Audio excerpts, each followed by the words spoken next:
Into this beautiful venue. Hope everybody had a wonderful holiday, did you?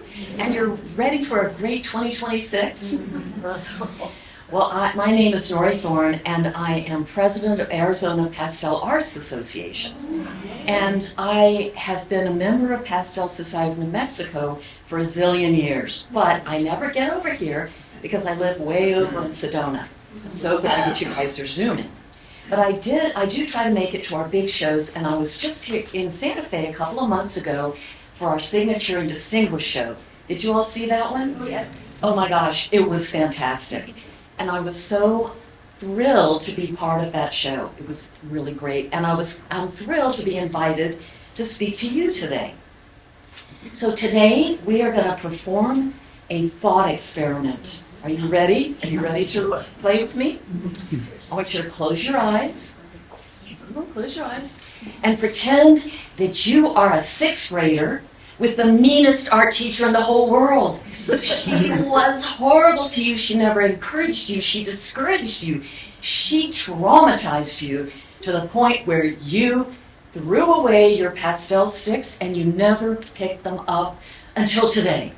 You can open your eyes now. Do you feel the pain? I think some of you had that art teacher, didn't you? I see tears. All right. Now we're going to go on a little road trip back to pastel happiness. But before we do, I want you to take your little magic slate that you had when you were a sixth grader, didn't you? And I want you to draw yourself as that pitiful little sixth grader. Sad little sixth grader. And you've been discouraged. I'm doing mine with a tear. Everybody do that. And hold it up because I'm checking your work. Hold it up. Let's see your sad little oh, that's making me sad. Let's do that. Hold it up. And now, I want you to take the cellophane and zip it off. And now we have a clean slate today, don't we? Okay, good.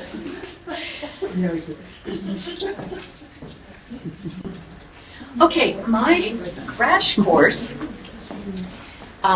is a very long day. It starts at 9:30 in the morning and it goes till 4 o'clock, and we use every single minute of it. But I'm going to compress those 6 hours of time into a little bit less than an hour for you all. And I hope you'll bear with me. So my goals for my beginning crash course they're very simple. Learn how to develop a value sketch, learn how to apply an alcohol wash for an underpainting, create a grid for accurate drawing, and learn how to build up layers and create textures. Now, does anybody see up here on my goals, create a fabulous pastel masterpiece? Y'all see that? No, because we won't. But if they do absorb these concepts, they're well on their way to creating a pastel masterpiece of their own. And so how do we achieve these goals? What's our agenda? We do a short history of pastel because a lot of pastel artists don't even know where we come from. And I think pastel history is really interesting.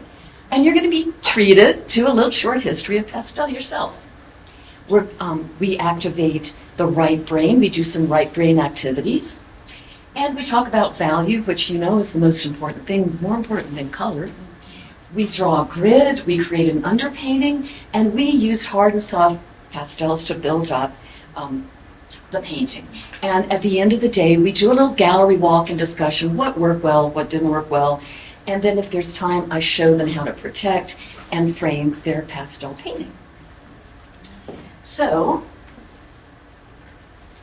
let's talk about what is this pastel. It certainly isn't chalk. Now, if you guys hate the idea of a art history lesson, because I see some of you going, oh no, I got you covered. You can doodle on your little doodle pad. So, what pastel is, it is pure pigment that has a little tiny bit of binder in it, enough that you can pick it up and draw with it. And what makes it so optically brilliant, because it's one of the most optically brilliant media that we even have, is because unlike oil, it doesn't have any, yellowing resins. And the way they make pastel is they grind up the pigment, to very, very fine, but it still leaves little facets, and those little facets reflect into your eye. And when you paint with pastel, you are painting with little diamonds. Now, mineral oxides, which is what many pastels are made of, most of them, are permanent. They're permanent. And this little lump of ochre is the oldest piece of artwork ever discovered. It dates from 300,000 years ago. And it came from Blombos Cave in South Africa. What it was an ochre mining workshop. And I picture the little guy with his stone tools. He's carving out the ochre. Oh gosh, it's so hard. And he just wants to take a break. He sits down, and with his stone tool, he inscribes this little design on his ochre lump. Now, if you took your stone tool and you chipped off a little piece of that ochre, you could draw with it. It would be just as vivid as it was 300,000 years ago.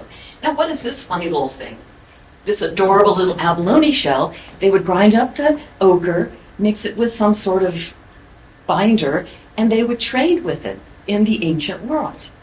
Now let's fast forward to the cave of Chauvet. And this was a pristine cave. Nobody entered it for 36,000 years. Now let's take a look at this amazing lion hunt. And it's surging across the cave wall and the part of the ceiling. These lions are after the bison over here that are running away. Now, new evidence, I believe it, shows that a woman may have painted this amazing painting using ochre and some really, really good charcoal that we can't get anymore because the trees are all extinct. The reason we think it might be a woman is because below this magnificent frieze are little small footprints and little small handprints that seem to indicate a woman could have painted this. Now, the reason I think it was a woman, check this out, is in the middle of this crazy lion hunt. The lions are surging, they're all after the bison. What's happening here? It's a lioness touching noses with her little cub. And I think it's such a tender rendering of a mother and her baby that it had to be painted by a woman, don't you think? So? All right, now let's fast forward to 850 years ago. Now, this is in my area, so if you ever come to Sedona, I'm going to show you this, because it's an amazing pictograph. And these pigments have lasted 850 years. And the ancient Sinawan painter who painted this used the same pigments that we use today in our pastels.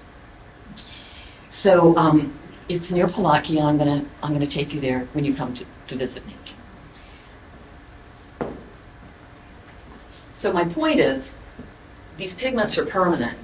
This was not in a cave. It is in a shallow overhang, and it's sun hits it, the wind hits it, sand in Arizona.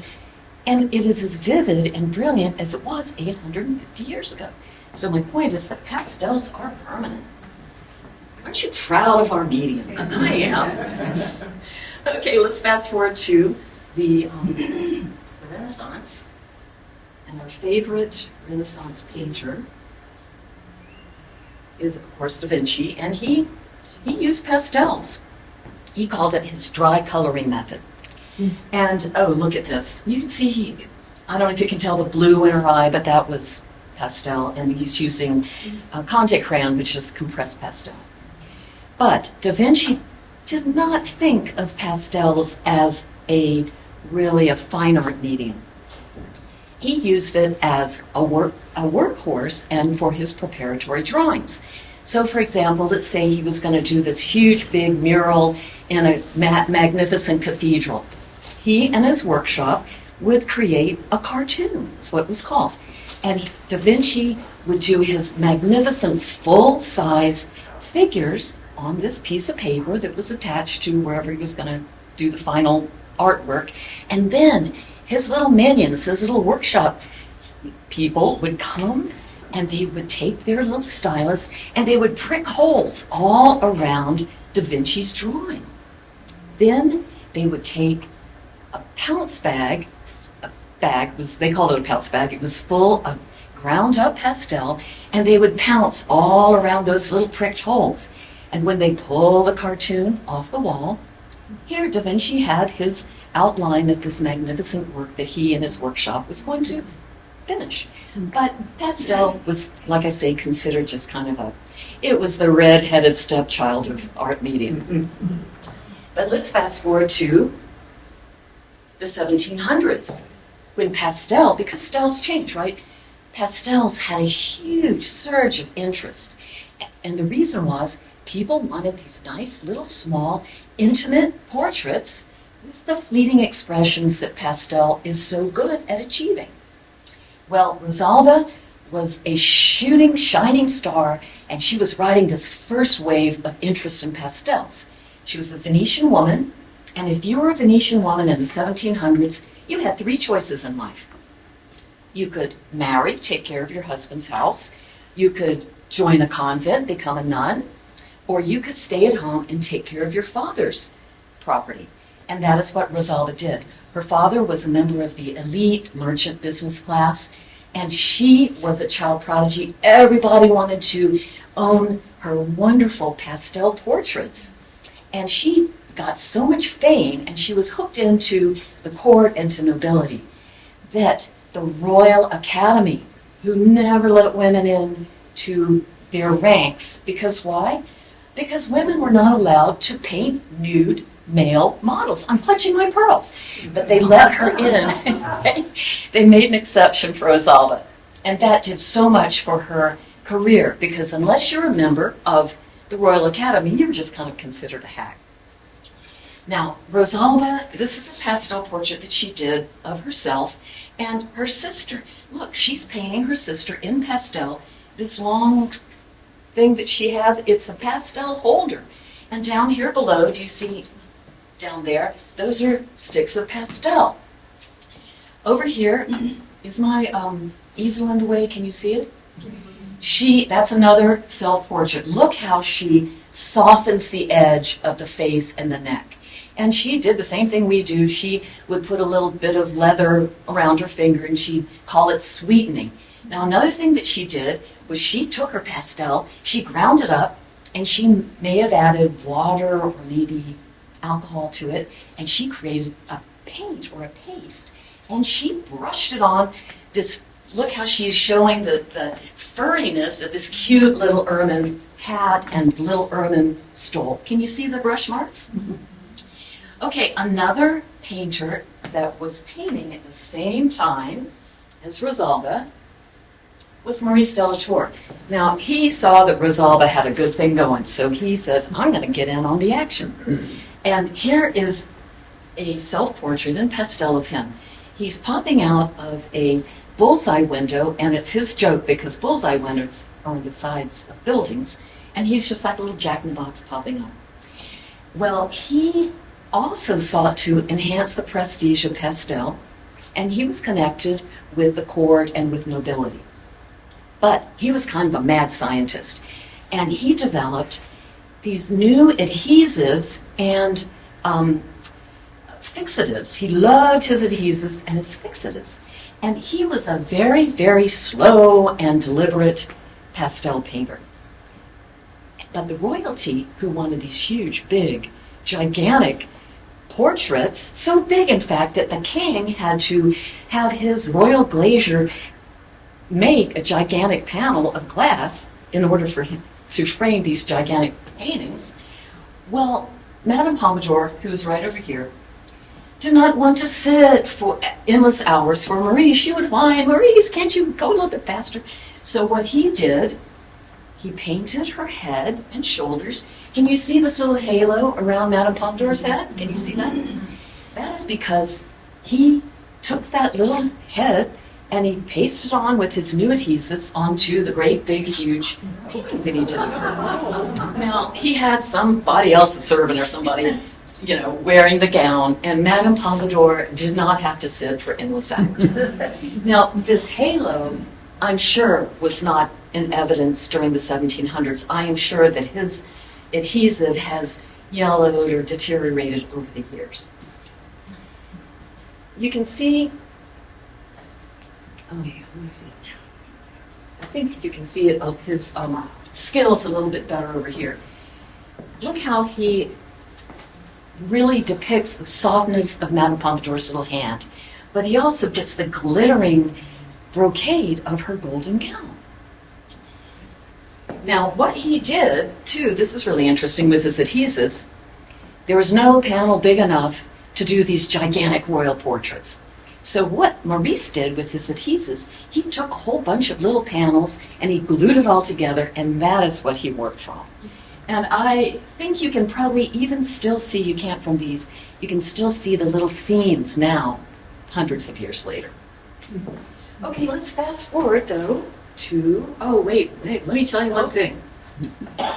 Before we leave Maurice and Rosalba, he was really competitive with that lady. And he goes, I can do better than Rosalba. So he saw one of Rosalba's paintings in some big exhibition, and he tries to do her one better. And so he paints his own nymph in Apollo's retinue. And I just think this is interesting because you can see the two styles. Rosalba's is on the right and Delatour's is on the left. It's up to you to decide which one you think is better. Okay, let's fast forward to the 1800s. My favorite pastel artist, Edgar Degas, was painting during this time. Now, Degas came to pastels kind of later in life. He fought in the Franco-Prussian War, and his eyes were damaged in the war. He was injured during the war, and he thought that he would never be able to see again. But slowly his vision came back, but he went to pastels because pastel is so vivid and vibrant that he could see it better, and he stuck with pastels for the rest of his career. Now, you can see what a different technique he uses than Delatour and Carrera. He applies so many layers of pastels that if you ever looked at Degas' paintings up close, you could see little hairs, little fibers coming through the paper because he scrubbed so many layers into his work. Now, the other thing he did, and you will relate to this, we know that the most brilliant pastel comes when you have one stroke of color next to another stroke without blending it. And that is what he does here in the background. He's trying to create a tapestry of color that your eye kind of blends on its own. Now, take a look at her. Well, I think I'll show you a detail of this. Come on, baby. You can see a little bit better here. Look at the skin and look at his mark making. Oh, my goodness. But she's got chartreuse, blue, maroon, all these wacky colors on in her skin. Same value, and so it works right as skin. Now, somebody that was painting with Degas at the same time was George Seurat. And he took the little dots of color that Degas, was starting to work with to crazy extremes. Degas hated George Seurat. He hated everybody, but he really hated George Seurat because George Seurat was a plein air painter. Now, you remember him from Sunday Afternoon in the Park with George. Seurat would go out and do his prep drawings, in the park. Well, you know what Degas says about plein air painters? You all, who's a plein air painter in here? He said that he thought the gendarmes should be loading their guns with bird shot and should go around and should shoot all the plein air painters, not to kill them, but to discourage them from painting. So you can tell the difference here, can't you, with the styles? So Degas' star was falling at the same time Seurat's star was rising, but they did meet at one of the last Salons de Refusés. Now let's take a look at another wonderful pastel artist, Mary Cassatt. She was American. She was painting in France, and she knew Degas, who hated everybody, but he liked her. She was never married. She never had children, but her paintings are just so tender of mothers and their children. I'm sure you all know her style and her paintings. She also, not only because of her themes and her subject matter, but she was very innovative, and she kind of set the stage for the next art movement, Post-Impressionism. Now, this is one of her later paintings, and she, like a whole lot of the other Impressionists, was really influenced by Japanese ukiyo-e, those prints, ukiyo-e just means everyday life, that were coming in from Japan to France. And can't you tell the similarities? You have the shallow picture plane, you have the cool colors, you've got sort of abstracted features, you don't even see the mother and the child's face, and interest in patterns. Mary Cassatt's kind of scribbled the background, you've got this bamboo panel in front. So she, like a lot of the Impressionists, were very influenced and interested in the ukiyo-e. Now, the last pastelist I'd like to show you is Zaria Foreman. She's a young painter, she's a contemporary painter, and she is painting right now. And she is very interested in climate change. And she went off with Operation Ice Bridge to Antarctica and to Greenland to, to document the deterioration of the icebergs. And here, look at that little tiny person, and she's working from just a little tiny 8.5 by 11 photograph, and she's doing this gigantic pastel painting. It's almost hyper-realistic, isn't it? What's her name? Zaria Foreman. Z-A-R-I-A Foreman. And I really like what she says about her artwork, and I hope that I can say it about mine. And anyway, she says, I hope these drawings bring awareness and invite viewers to share the urgency in a hopeful and meaningful way. Art can facilitate a deeper understanding of any crisis, helping us find meaning and optimism in shifting landscapes. Now, stop scribbling. I'm done. I'm still talking. Aren't you glad you had this? Okay, the next thing we're going to do is, oh my gosh, will she ever stop talking? So, we are going to do some right brain activities to get you all excited about the next steps. So, take your little magic pads, okay? And I want you to look at this little floral I've got set up here. And we're going to do a gesture drawing. We're going to do 2 gesture drawings. Now, a gesture drawing is you look at flowers more than you do your little surface. And we're going to count down, because you only get 10 seconds. So we're going to count down from 10. Are you ready? Is everybody ready? Got your stylus? Okay, ready, steady, go. 10, 9, 8, 7, 6, 5, 4, 3, 2, 2.5, 1. All right, show your work. Let's see. Hold them up. Good job, you all. Good job. Do they look like little scribbles? Good. That's how they're supposed to look. All right, now, make it disappear. We want our blank slate. Okay? I think you need to do one more because you're still like, ugh. Okay, ready? 10, 9, you're doing it again.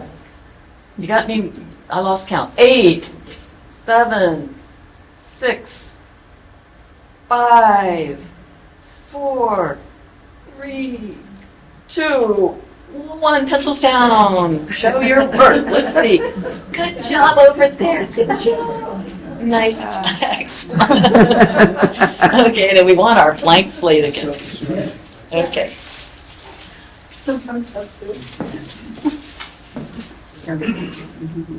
Okay, the next thing we talk about in this crash course is value, because as everybody in here knows, value is the most important thing, even more important than color. But people that start out in pastel think, oh, value is at the price of my painting. So they don't really understand. All value is the lightness or darkness of a color. And I know I'm preaching to the choir. If you have red, the darkest dark of that red is going to be almost black, and the lightest light is going to be white. Same with blue, green, yellow, any color you have. For our painting, we're only interested in 3 values: the darkest dark, the lightest light, and that mid value. And you know what? Sometimes it's hard to tell. It's hard to see. It's hard to see your value. You can do a few things. You can squint your eyes really, really hard. Let's squint your eyes really. Don't worry about the wrinkles. We're pastel artists. We don't care. So squint your eyes. Can you begin to see the values? At least you can see the light value and the dark value. The other thing you can do, if you have your cell phone, there's a little gizmo at the bottom, and you can turn it black and white or, value. You can have your little value scale, and you can hold it up and go, oh yeah, that does look like my darkest dark. But it's easier to tell value if you actually look at the grayscale. Now, for my class, we're only interested, like I said, in 3 values. That makes it easy. My lightest light is pretty obvious. Everybody agree? Yep. My medium would be that. Probably I'm going to call the vase and maybe some of that stuff down at the bottom. And then my darkest dark, that's really easy to tell. That's going to be my darkest dark. And it doesn't matter what color you use as long as you get the right value. Now why, and I make them do a 3-value sketch, and nobody wants to do it. And I make them do just a little small, it doesn't take very long, just a little small value sketch. But people whine and complain. I'm a plein air painter, the worst one in the world. But I didn't want to do value sketches when I went out in the field because the light's changing and it just seemed like a big waste of time. But if you don't do that, you may be fighting your composition, you might, you get lost in the landscape. And having a thumbnail sketch gives you a roadmap for your painting. And it also helps you with your composition, because when you start fighting your composition, you know what that feels like? That just doesn't feel good.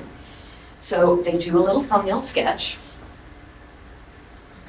And then the next thing they do is grid the panel. And working from a gridded panel, that is not cheating.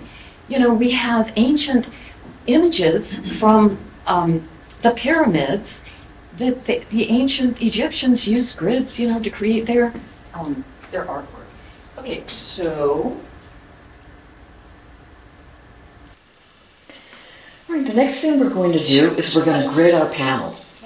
And that means we need to do a little math, which is going to be hard for me because I'm all right brain. But I know that it's 12 by 16, and I want to have 8 squares, rectangles, on my panel that will correspond to my photograph that I've given the class. So I want one line down the middle.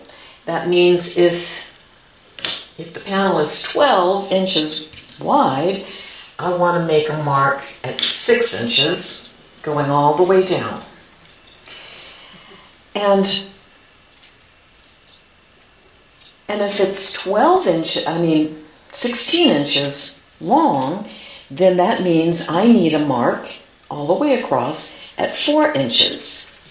And I tell my students to please try to be as accurate as possible. Because if you don't, it's going to be all crank-sided, it's going to be a big mess.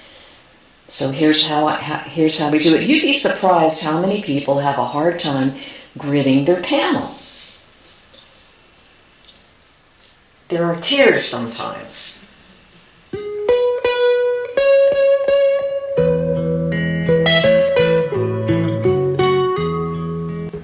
Can you turn the volume down a little bit? Yes. Thanks. If you can't on your computer, we could do it on. Can we do it on this? It is coming out. It is. Okay. So the next thing they're going to do is on their gridded panel, they're going to sketch in their sunflower. And we'll see if it's too loud right now.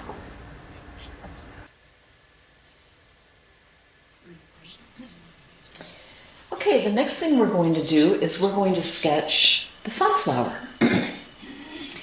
And having the grid is going to help enormously because we're not going to call it petals or the sunflower. We're simply looking at the shapes. So I can start with this square, which corresponds to this, and all I see in this square are little bloops. So I see a little bloop here that I'm going to draw, and I'm going to go in about 1/8 of the way in, and I'm just going to sketch in that little bloop, like that.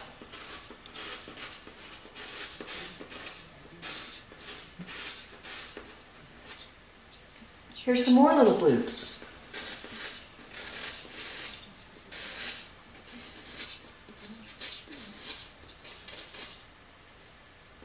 Now, I don't have to go to the next block over unless I want to. I can go down to, let's just say, down here. All I see here is a shape that goes like this, and a shape that goes like this, and a little shape here. So I'm going to go 1, 2, 3 down, 1, 2, 3, and I am going to simply draw the shape that I see. And it is starts maybe 1/3 of the way in. And I'm going to draw that shape.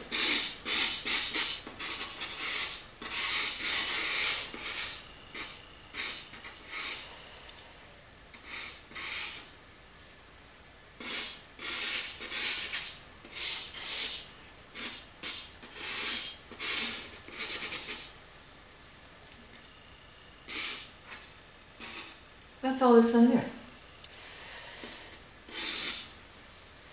And then I'm going to go on to the next square. So it might be, let's just say this one.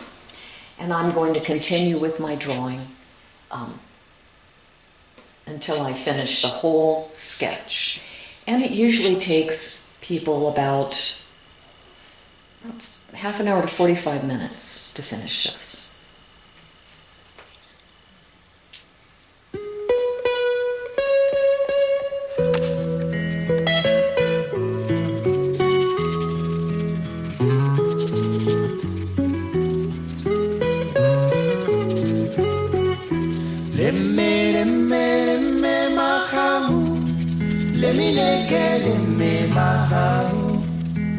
Alla di fare ganakite le me mahau le me mahau le mileke le me mahau alla di fare ganakite le me mahau.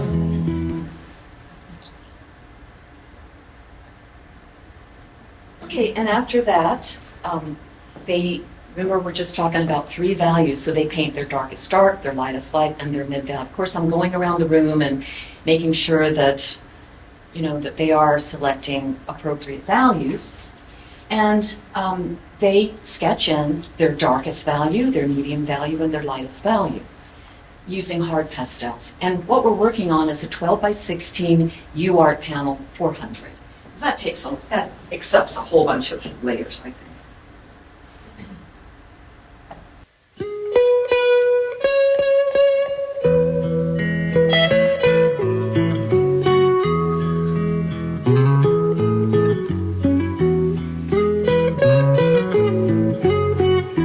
Le mahamu, le mineke le me mahau. Alla di fare ganakite le me mahau le me mahau le mineke le me mahau alla alla di fare gana kitay lemme lemme lemme mahau settle.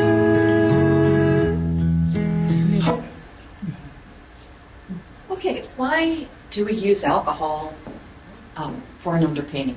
This is just my method. Of course, everyone may have a different opinion, but I think it's good because the alcohol actually melts into your panel and it makes a permanent layer that doesn't smudge. Now, I use just regular old rubbing alcohol. You could use denatured alcohol. You could use champagne if you have some of that lying around the house. Don't use red wine. That won't work. Bourbon. Alcohol wash does not fill up the tooth of your panel. And you know, once you fill up the tooth of your panel, you are done. So it gives you a free layer. So it's really good. And because I'm kind of a slob, I think you can get really interesting effects from the drips. And I sometimes let the drips show through my final painting. So I am going to show you, can everyone see this over here? I'm going to put this down for a minute. Is everybody good? Okay. This will take 2 minutes. I just use regular old alcohol. And I'm gonna wash in my lightest lights first, because if you don't, you're gonna contaminate your alcohol. And you know, I don't care, a few drips, that's okay, I don't mind, but you don't want to make too big of a mess. Is alcohol better than water? Yeah, for me it is. You don't get the same penetration. Alcohol actually penetrates into your panel. Make sure that you have the right panel that will accept an alcohol wash, because one time a panel I was working on didn't, and it turned into this big ball of goo. So, all right, so I'm just going to continue. I don't care if the light gets into my darker. I just don't want the dark to get into my light. So first I'm doing my lightest lights.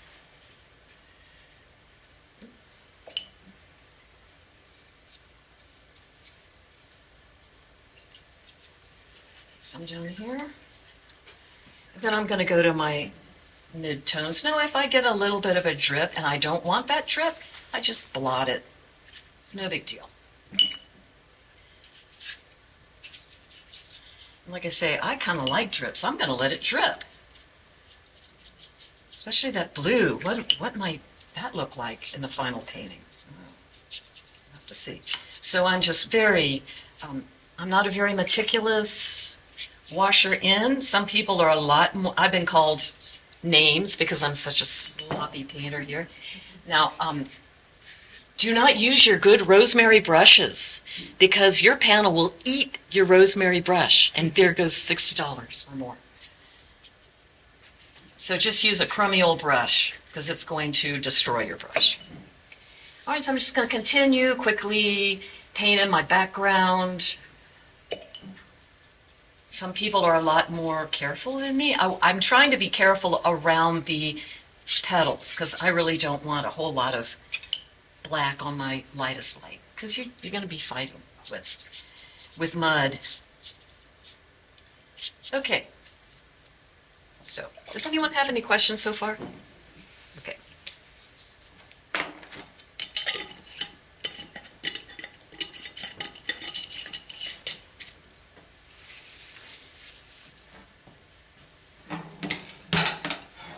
Okay, so now we're going to have some fun working into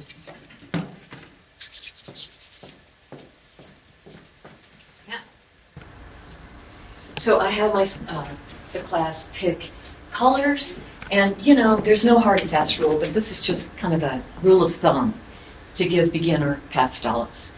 Is basically you want light colors over dark colors, because you know what happens when you do the reverse and you have a big mess, mud, and you typically go soft over hard. You know, that's not engraved in stone, but you know, it's just a good rule of thumb. And details come last, because you don't want to eat your banana split before your Brussels sprouts, right? so that comes last. Yeah. Or you don't want your Brussels sprouts at all, right? Really? Okay.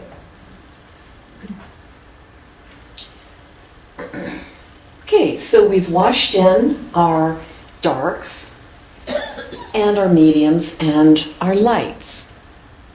So now I'm choosing my medium and my soft pastels, and I am going to start with my darks, as we usually do when we paint with pastel.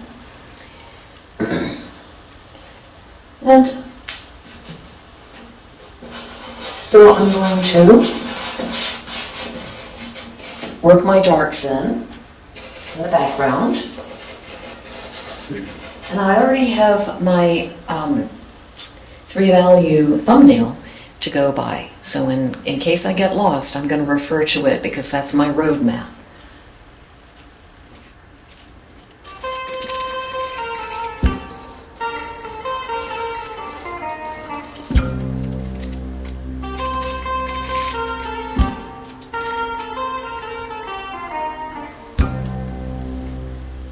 I'm going to work up my midtones, which would be the center of my flower, the vase, and some of this information down here.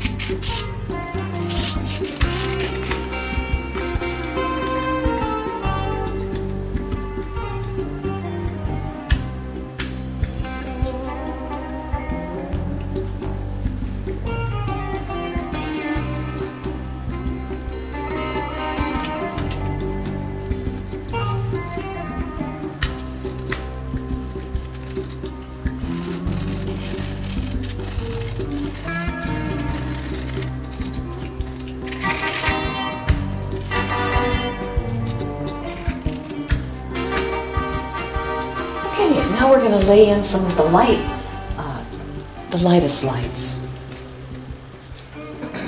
I'm going to go for my pretty intense yellow to a lighter shade.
Okay, so I've restated the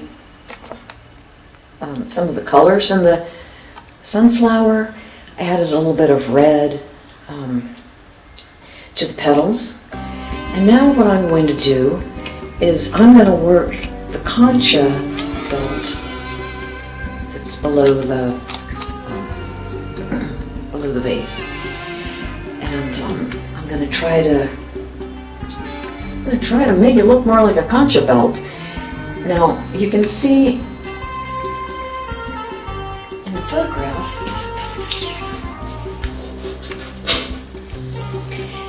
that this is kind of a weird shape, and I have decided not to put that in there. But I am going to work in the concha belt, and I'm going to try to make this look more three-dimensional. Okay, let's see what happens.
So now I want everybody to take their magic slates, and I want you to do a happy self-portrait now. Yeah, we're going to do our happy self-portrait. Oh, yes.